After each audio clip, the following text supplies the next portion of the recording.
Myer cares, and he cares because he listens to people, and I think in part it was his education background.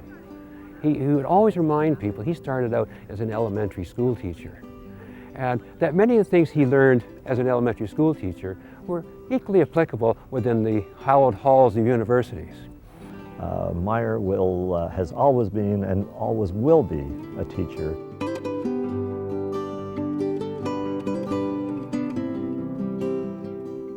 Well, I was born in Montreal in 1932, and we lived in a rented tenement flat in the eastern part of the city. Our classroom teacher, who taught us English and history and geometry, unfortunately became very, very ill. And the principal approached me to teach the geometry. That settled it. Then I knew I wanted to teach.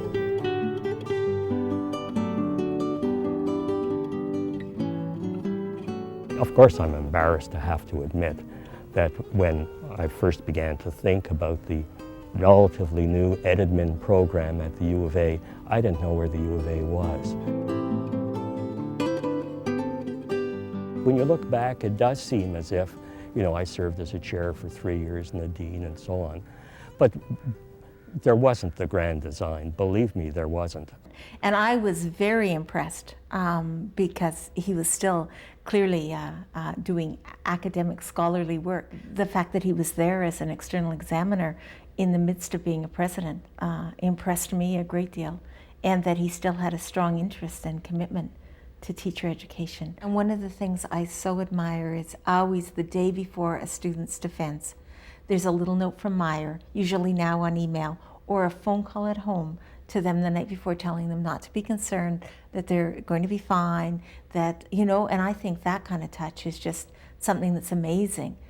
Whenever anything appeared in folio, somebody had won a prize or done something, Myer would send them a letter congratulating them, a handwritten letter. Not email, handwritten. I suppose I did write a lot of notes over the years. But I think it's important to let people know that what they have done has value. Myer loved the university as an institution, but he loved the people in it. He loved the students. He really took care of the students. He would go to all the football games, the hockey games, the basketball games for the Bears and the Pandas, and he would be, I think, the greatest cheerleader. He brought in a pay equity program, which required the university to take this issue seriously. The same with sexual harassment. The University of Alberta was so far ahead on some of these major policy questions, and it was reflected when I would go to national meetings that other universities were having difficulty dealing with some of these issues. We had solved them and gone ahead. So we showed leadership on a variety of fronts.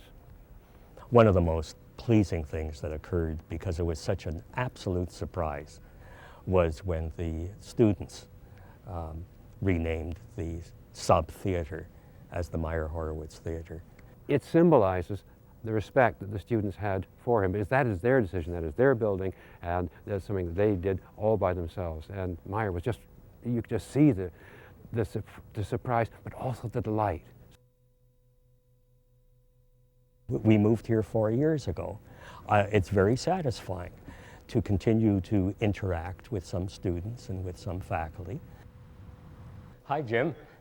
How are you? Come on in. And have they taken a good number of courses outside of the school? Yes. He's still teaching, and he's still doing research, and he's still encouraging young scholars.